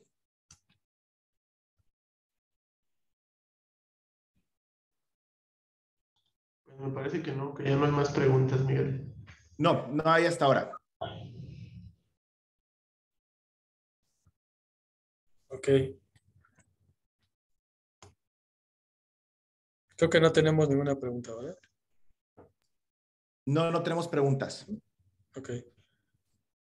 Perfecto, pues muchísimas, digo, no sé si tuvieran algún comentario extra final para la parte del cierre. Miguel, Cristian. Adelante, Cristian, por favor. Pues nada más seguir invitando a los contribuyentes que hagan uso de la figura del acuerdo conclusivo. Ya comentaba Miguel el tema de la eficacia. La verdad es que el tema de la eficacia no es algo que Prodecon exponga como tratándose de colgar algún premio o algún reconocimiento, sino más bien es el tema de decirle a los contribuyentes que funciona la figura, que efectivamente puedan resolver su situación fiscal a través de esta y sobre todo señalarles que en gran medida la eficacia que se tiene es precisamente por la formalidad con la que los contribuyentes acuden a este procedimiento, porque en realidad quieren resolver de fondo su situación fiscal, el tipo de pruebas que preparan, el tipo de argumentos que realizan, la apertura que tienen con la autoridad es importantísima. Entonces, esa eficacia se debe tanto a la labor que hace el contribuyente y también a la apertura que agradecemos por parte de las autoridades fiscales. Es decir, es una figura que funciona. En Nuevo León tenemos una efectividad del 80% en esta figura. De cada 10 asuntos que se someten, por lo menos 8 se concluyen con suscripción de un expediente de acuerdo conclusivo. Y vuelvo a lo mismo, es gracias a todos los abogados y contadores que acuden a la delegación y que nos tienen la confianza de someter estas auditorías a través de este medio alternativo, seguirlos invitando que utilicen la figura y cualquier cosa, pues tienen nuestros datos de contacto. Agradecerte, Miguel, que es nuestro director general, sabemos que tienes una agenda súper apretada, pero muchas gracias por tomarte el tiempo de compartir nuestras experiencias aquí en el Estado de Nuevo León. No, al contrario, muchas gracias a ti, Cristian, por la invitación. Gracias, Miguel, a toda la academia, a la barra. Mil gracias por la oportunidad de poder platicar con ustedes. Realmente la figura del acuerdo conclusivo va a seguir siendo relevante en este año, aun y cuando el plazo está limitado. Me parece que vamos a tener todos mucha presión, pero creo que puede ser más claro poder llegar al acuerdo conclusivo o al consenso entre las partes, ¿no? Esta misma presión que en su momento tuvimos el año pasado con el limitante del plazo de los 20 días, que finalmente resultó benéfica para las partes, contribuyente y autoridad, creo que puede verse también con buenos resultados con este plazo de 12 meses en la tramitación del procedimiento. Agradecer a todos la confianza, obviamente ahí pedir que sigan acercando a la delegación. Tenemos esta figura que es tan importante para Prodecon, pero tenemos otras atribuciones sustantivas también como quejas, como pudiera ser la asesoría, como la consulta. La verdad es que Prodecon en un momento dado es un aliado muy importante, no solo de los contribuyentes, sino también de los asesores, y todo esto realmente es gracias a la confianza que han depositado, no solamente en la institución, sino de manera particular en la delegación y en la figura de Cristian como delegado. Muchas gracias. Ya si me permites, ahorita el comercial de lo que señalabas de otros servicios que tenemos, ahorita muy relevante el tema de las quejas o el tema del reciclo. Sabemos que el día de ayer fue el último día para presentar el aviso conforme a miscelánea de todos aquellos RIF que querían transitar al régimen, que querían mantenerse en el régimen de incorporación fiscal y que no fueran migrados automáticamente al régimen simplificado de confianza. Y el sistema o la página del SAT, desafortunadamente por la misma saturación, estuvo teniendo incidencias. Estuvimos tratando de contestar lo más posible dentro de los propios chats de Twitter, de las llamadas que nos hacían, pero sabemos que muchos contribuyentes pues siguen teniendo la problemática. Entonces, que se acerquen con nosotros. Está la regla 1.6, están las capturas de pantalla que realizaron, tenemos el procedimiento de queja para poder aclarar esta situación, y no solo para los RIF, también para todos aquellos que estaban en la actividad empresarial, que estaban en arrendamiento, en servicios profesionales y que quieran hacer uso del régimen simplificado de confianza y por alguna situación de sistema no pudieron hacerlo, pues ofrecerles precisamente el tema de la queja. Ahorita es el tema, digamos, más relevante que estamos atendiendo, y lo señala por ahí Walter también, temas de consulta, con mucho gusto podemos realizar después una plática de los criterios que hayamos emitido en temas de consultas, pero también está esta figura que pueden explotar y que este año realizamos modificaciones en el área. Si no me dejará mentir Miguel, una de las preocupaciones que tocamos en el Congreso del año pasado, al final de año, fue el tiempo que nos estábamos tardando en resolver las consultas especializadas que nos planteaban los contribuyentes. Hicimos modificaciones en esa área y estamos con el reto y la meta de resolver las consultas en un plazo máximo de 3 semanas. Entonces utilicen esta figura, van a encontrar una respuesta rápida y que les puede ser útil. Muchísimas gracias. Muchas gracias. Pues nuevamente agradecemos muchísimo a los panelistas. Ha sido una excelente presentación, muy buena ponencia y con material, como siempre, muy actualizado y de interés para todas y todos nuestros asistentes. Si me puedan ayudar a quitar la presentación, gracias. Por aquí. Listo. Hacemos la entrega virtual de un reconocimiento que me permito leer. El capítulo Nuevo León de la Barra Mexicana Colegio de Abogados AC, en conjunto con la Academia de Derecho Fiscal de Nuevo León, otorgan el siguiente diploma al licenciado Cristian N. García por su destacada participación en la conferencia Análisis, Reforma de Lineamientos para Atención de Acuerdos Conclusivos, martes 1 de febrero de 2022 en San Pedro Garza García, Nuevo León, firmado por Jorge Luis Díaz López como presidente de la Academia de Derecho Fiscal de Nuevo León y Cita Jorbat como presidenta de nuestro capítulo de la Barra Mexicana Colegio de Abogados. El mismo reconocimiento en texto lo hacemos para el licenciado Miguel Ángel Izquierdo, el contador público, el licenciado en Contaduría Pública Miguel Ángel Izquierdo. No me resta más que agradecer su disposición y el generoso tiempo que nos han brindado en la exposición del día de hoy. Esta es su casa y estamos muy agradecidos por haberlos tenido el día de hoy. Al contrario, mil gracias a todos, Cristian, Miguel, a la barra, a la academia, mil gracias a todos y estamos a sus órdenes. Muchísimas gracias, que tengan muy buenas tardes. A las asistentes y los asistentes les recordamos seguirnos en redes sociales, nos pueden encontrar en Facebook y en Instagram, en LinkedIn para futuros eventos. Muchísimas gracias. Hasta luego, muchas gracias. Hasta luego.